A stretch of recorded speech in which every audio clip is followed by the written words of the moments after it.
Listen carefully. This is the kind of story that doesn't want to be told, the kind whispered through marble hallways and sealed behind family crests. If you hear a glass clink tonight, ask yourself who filled it, because power has always preferred poison over honesty. On the surface, this is a marriage story, an anniversary dinner, silk dresses, crystal glasses, old money breathing quietly across a white tablecloth. But beneath it, beneath the smiles trained since childhood, this is a ritual as old as dynasties themselves.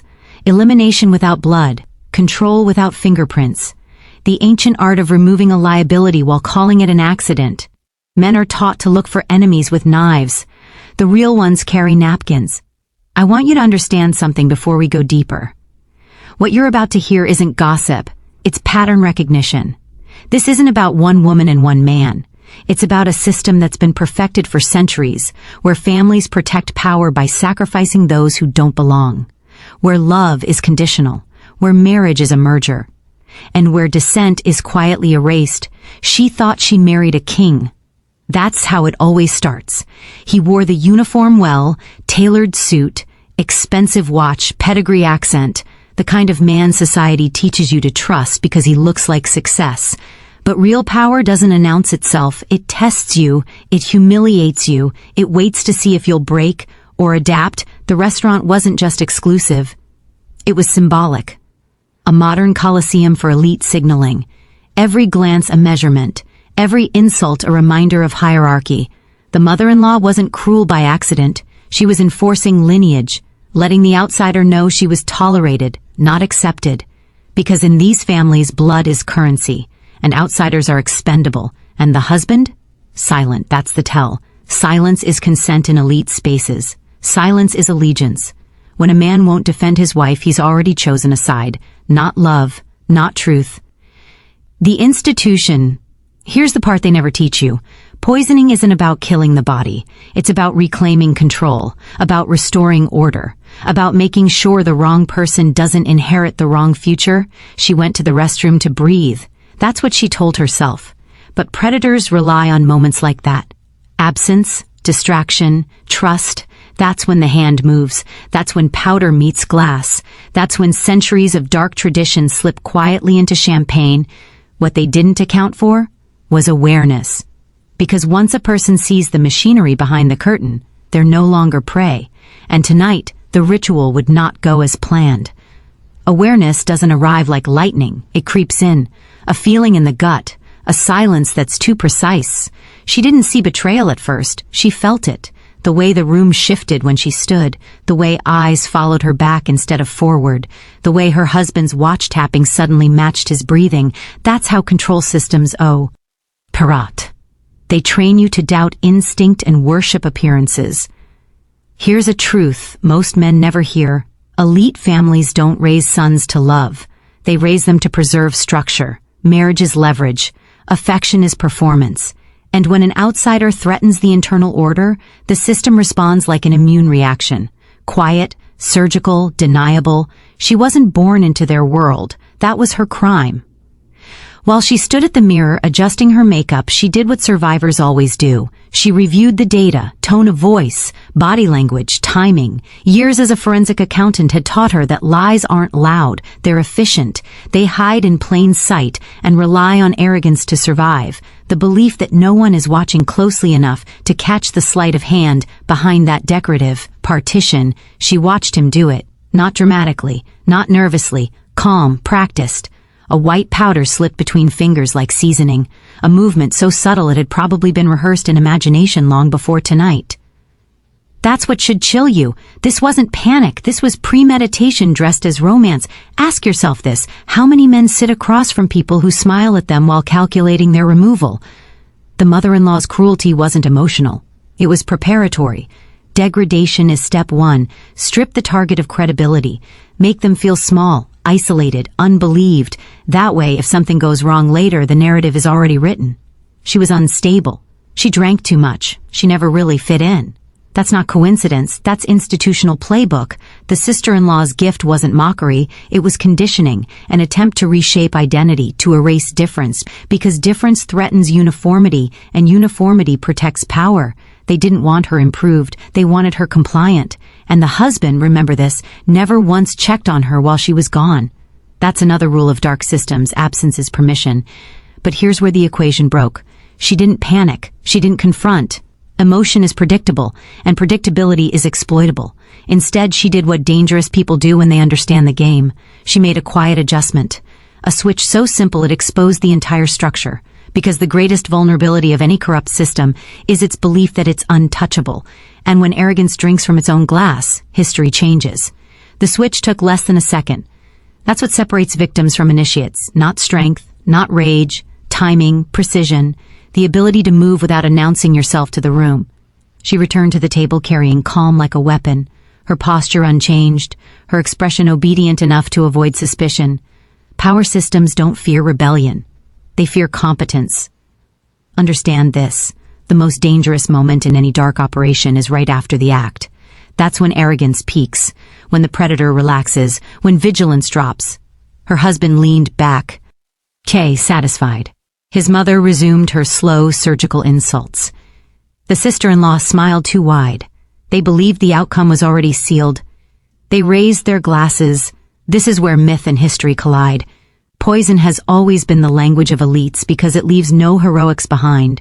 No struggle, no witnesses. Roman senators, Renaissance families, banking dynasties. The method evolves, the intent does not. Remove quietly, control the story, maintain the bloodline. She watched the mother-in-law sip first. Here's something no one tells you about power. It panics when it tastes uncertainty. The first cough was dismissed. The second ignored. By the third, the room leaned in, not with concern, but calculation. Who saw what? Who would speak? Who would benefit? The husband froze, not in fear for his mother. In fear of exposure. That's another hidden truth. Loyalty in corrupt systems only runs upward, never outward, never to spouses, never to truth. As the woman across the table struggled to breathe, decades of entitlement collapsed into seconds. Pearls scattered across the white tablecloth like broken cymbals. The same mouth that had enforced hierarchy now couldn't form words. And in that silence, something ancient surfaced. Revelation. The staff rushed in. Managers whispered. Phones appeared and vanished. The family closed ranks instantly, their concern performative, their eyes sharp. Crisis protocols activated, not to save her but to contain damage. That's what institutions do best. They don't ask what happened, they ask who controls the narrative. And in the middle of it all sat the woman they thought was disposable. Calm, observant, untouched. Here's the lesson you need to take with you. When a system tries to destroy you quietly, and fails, it exposes itself loudly. Every alliance fractures, every secret shakes loose. Because now survival requires betrayal. The husband wouldn't look at her. He couldn't. Men like him are trained to dominate outcomes, not improvise morality. His entire identity depended on control, and it had slipped through his fingers. This wasn't revenge. Revenge is emotional. This was inevitability. A correction. The moment when the hunter realizes the prey has been awake the entire time, and once that realization lands, nothing is ever the same again. Chaos is where truth leaks out. As paramedics flooded the room, the illusion of refinement collapsed. Linen stained, voices raised. The elite hate disorder because disorder strips them of the script. In confusion, masks slip. And she watched carefully, because moments like this are worth more than years of surveillance. The husband moved first, not toward his mother but toward a corner, phone out, low voice.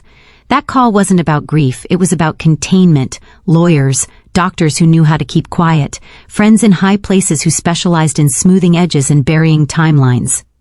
This is how dynasties survive scandals, not by innocence, but by infrastructure. Ukshur. His sister followed, her earlier cheer evaporated, her eyes darted to the glass, then to Simone. Then away. Guilt always moves faster than logic. She knew something had gone wrong. She just didn't know how much had been seen. Here's a principle every man obsessed with power must understand. Systems don't collapse from external attack.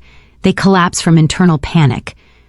When people realize the weapon they aimed outward might turn inward, loyalty evaporates. The mother-in-law was taken away alive.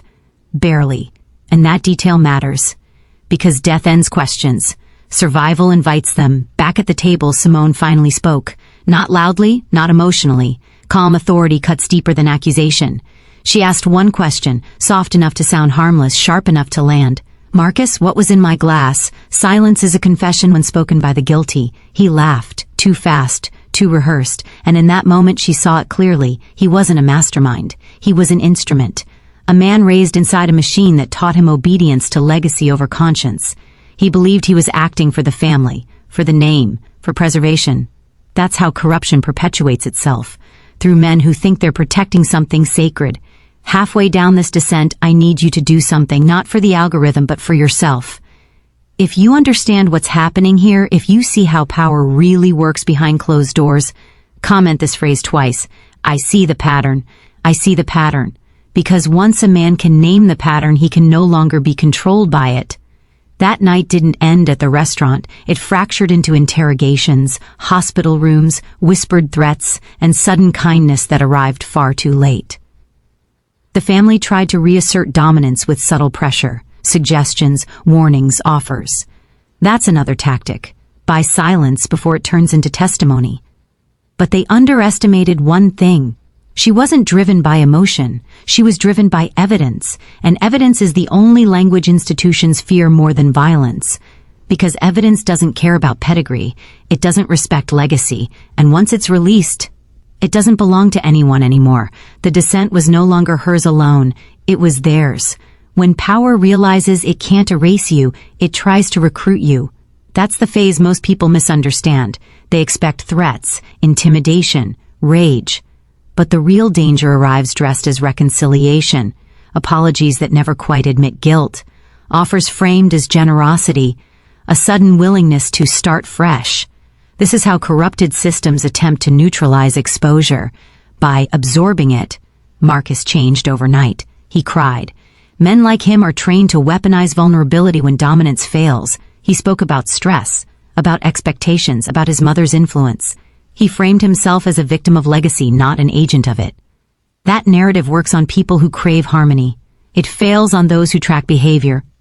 She did.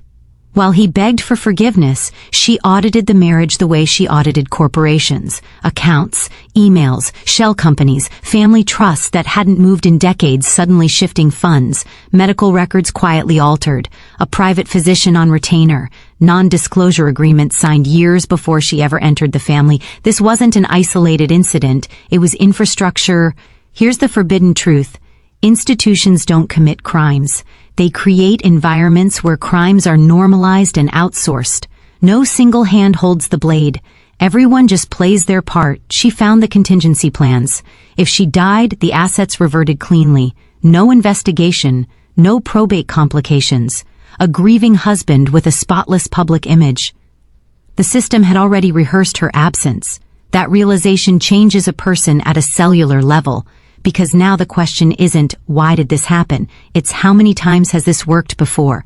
When she confronted him again, she didn't accuse. She informed. There's a difference. Accusation invites denial. Information forces calculation. She told him exactly what she knew and what she could prove. She watched the color drain from his face as he realized the hierarchy had shifted. Power isn't about shouting. It's about leverage. The family reached out next. Not with threats, but with respect. Invitations, seats at tables she'd never been allowed near. They wanted to bring her inside the inner ring, where silence is rewarded and memory is selective. They offered safety, wealth, influence. This is the crossroads most people never see. Accept and become protected.